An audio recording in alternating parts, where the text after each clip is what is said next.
My name is Lisa, and what I'm about to tell you still makes me cringe. The episode haunts me like a shadow, making me smile awkwardly or panic as I tell the story. I feel a wave of shame, and at the same time, relief rise up inside me. Perhaps by writing it all down, I can finally let it go. Last summer, my son and his wife asked me to watch their son, Bill. He's 19, a smart and charming guy. His company is always easy and fun. I agreed at once. We near see each other, and spending a weekend together was a tempting idea. The first day went perfectly. We watched movies, laughed until tears, played board games. Bill talked about his plans for the future, and I admired his lively mind and incredible sense of humor. Everything was so cozy and beautiful that I couldn't even imagine that the next day everything would change. The morning began quietly. Bill said he was going to meet his friends, and I was glad to have some time to myself after he left. I made myself a small spa session. I applied a mask of precious oils and put on an old but cozy robe. It was my personal ritual to relax and feel a little younger. I chose a light movie, wrapped myself in a blanket, and was ready to spend an hour or two in complete peace when suddenly I heard a sharp knock on the door. The sound broke the cozy silence of the room. My heart skipped a beat. Who could have been knocking? Bill had just left, and I wasn't expecting any other guests. Could it be the neighbors, or was something wrong? The knocking came again, louder this time. I felt a lump come to my throat. I got up from the couch and headed for the door, feeling a strange mixture of fear and annoyance. I was still wearing the green mask, thick, sticky, almost frozen. I caught a glimpse of my reflection in the mirror.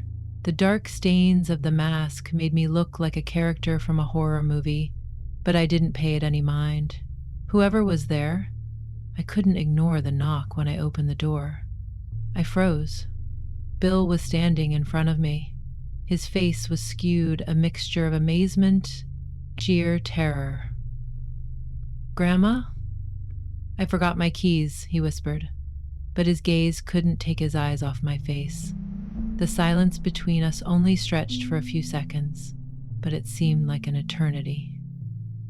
I felt the blood rush to my cheeks. The mask, of course, the damn mask. I realized I looked like a monster, disheveled, hair crumpled, robe, green-stained that glistened in the light, stared at me as if paralyzed, as if I were not his grandmother but a nightmare story come to life. His eyes ran across the room, lingering on the jar of mask residue, and the expression on his face became even more confused. "Why didn't you knock?" I tried to break the silence, but my voice treacherously shook. Bill only opened his mouth but said nothing. Then, as if something had jerked him out of his daze, he abruptly turned and walked out, leaving me standing in the doorway with a clay mask and an empty heart. I closed the door and sank down onto the couch. My whole body was shaking. Laughter or tears. I didn't know how to react. A wave of shame came over me so strong that I wanted to disappear. It was the most embarrassing moment of my life. And the thought that Bill would look at me differently now only made it worse. The rest of the day passed in a strange silence. When Bill returned in the evening, he studiously avoided the subject of the morning's incident, but I could see that he remembered. We both tried to act normal, but the shadow of what had happened hung over us. It seemed to be in every look, every movement that night. I was filled with anxiety. Bill had been distant since the morning, and I felt like he was avoiding me. Something strange, almost incomprehensible to me, flashed in his gaze, a mixture of embarrassment and hidden irritation. I decided not to insist on talking, realizing that I shouldn't impose, but the thought that I might have hurt him somehow gnawed at me from the inside. The night didn't bring relief, but only increased my worries. Lying in bed, I tried to distract myself. I chose a movie, a light, even a little frivolous melodrama that I turned on only on the darkest nights of loneliness. Despite my age, I still felt like a woman, alive with desires that were sometimes hard to ignore. I slid my palm over my body, trying to get rid of the tension that had built up. And suddenly, there was this sound. A deafening, heavy knock sounded on the bedroom door. My heart stopped for a split second and then pounded with double the force. I hurriedly turned off a movie, trying to get my thoughts in order. Bill was on the doorstep. He was standing there in shorts, barefoot, shirtless. And the first thing I noticed was the red marks on his lower abdomen. "Lisa, I need to talk to you." His voice sounded strained, almost broken. I lifted myself up, feeling the anxiety grar inside me. Bill stepped forward, covering the irritated skin with his palm.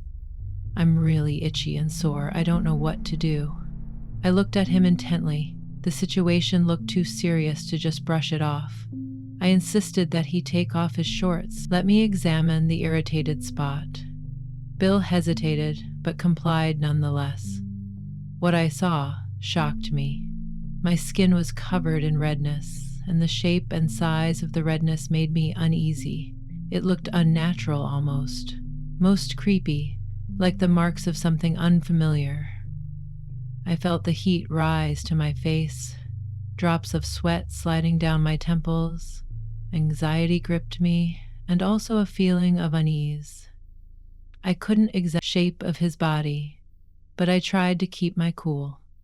"Bill, you have to tell me how it happened," I said, trying to keep my voice steady, but inside I was seething with tension. He looked away, hesitated, and then, out of the blue, pulled out his phone. "Lisa, I think it might have something to do with this." He showed me the screen, but instead of turning on the video, he paused for a moment. I was about to ask a question, but he continued quietly. The words echoed in the room. A wave of horror came over me. If it was true, the consequences could be devastating.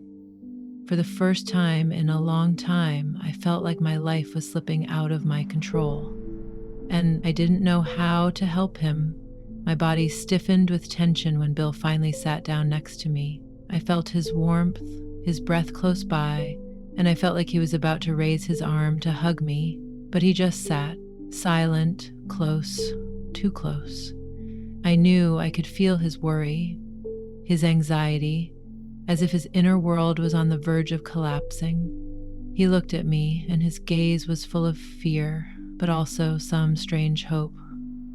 I felt his hand on my back, tentatively at first, as if he was afraid I would pull away, and suddenly he hugged me tightly, pulling me to him, and his whisper was full of such genuine pain that I couldn't hold back the tears. "I need you," he said, and those words echoed in my heart. My body tensed, and I didn't know how to react. The feeling of his closeness, his arms, his warmth, seemed to dissolve my anxiety, but at the same time, I realized that it was all so wrong, that I was getting scared. "Lisa, you mean so much to me," he continued. His voice touched me to the core. I froze, 1,000 thoughts racing through my head, but none could stop what was happening between us. All those feelings I'd long forgotten were coming back with the speed of a hurricane. I missed it, the real warmth and love that I hadn't had in years. All those moments with Tomas when I felt like I didn't belong, when his work took away everything we had. He made me feel like an outsider, and I loved Bill. Bill was completely different. It was like he understood me half a word, read my mind. But what about this? Was it just the result of a difficult time, and wasn't there something more to it?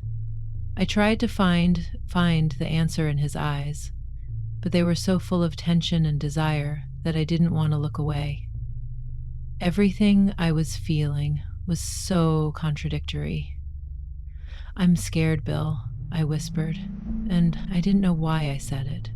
I didn't want to show my weakness, but I couldn't hold back this flood of emotions that was coming over me. I felt lost, like I was lost in myself. He suddenly smiled, and it was so genuine that it made me feel better. He jokingly touched my shoulder and said that I smelled like a flower. His joke brought me out of my slumber, and I felt a warmth in my chest. I leaned into him a little, feeling his breath, his presence. I suddenly realized that I missed it so much, just being there, not thinking about the consequences, not being afraid that everything would be ruined.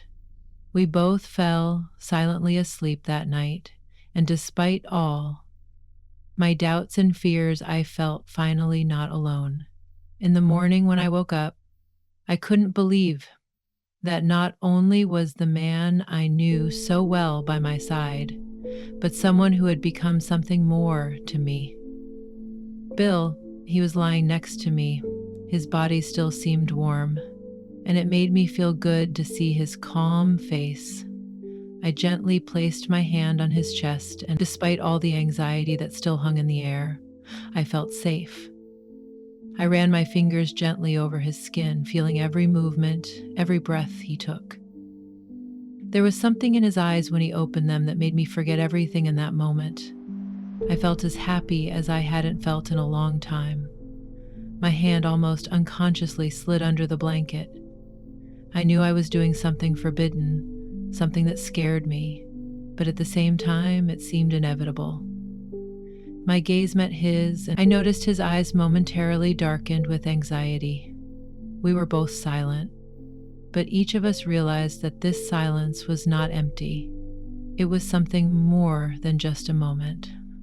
I felt goosebumps running up and down my skin, and I was both scared and insanely eager to keep going, as if this moment, this touch, could shatter everything that had come before and simultaneously lead us to something new, uncharted and dangerous.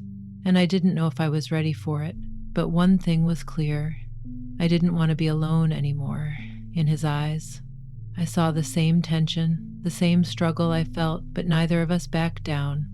We stayed together, as if everything that was happening around us was temporary, and everything that mattered was happening only in the here and now. How long had we been like this? How did he end up here, in my bed? The question rushed into my head, but I didn't dare answer it. My thoughts were a mess, like a storm that couldn't find a way out. I carefully sat up on the bed, trying not to wake him. My hands slid nervously over the bedding, as if I needed to feel reality to realize what had happened. The sensations were so vivid that I had a hard time believing that the night with Bill was real. All the emotions I had experienced, his hands, his presence.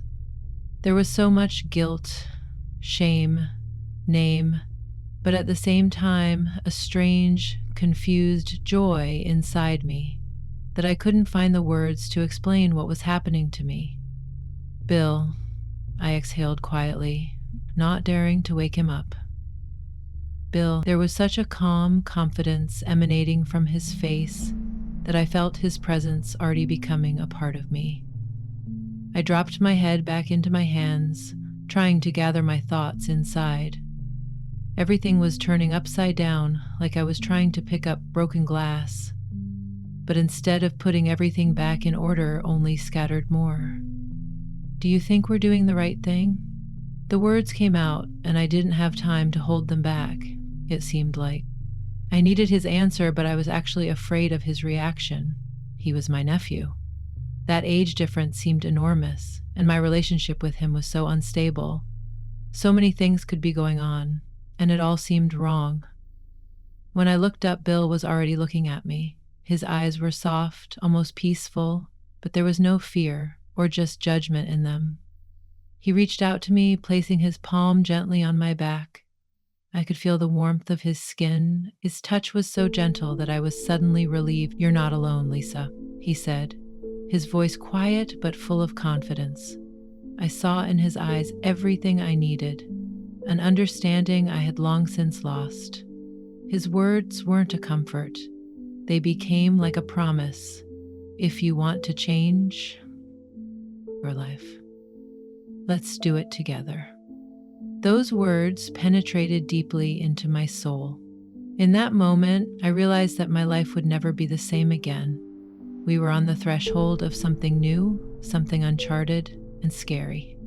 But it was in that moment that I felt that I no longer wanted to go back to my old life. The path I had chosen with Thomas appeared closed.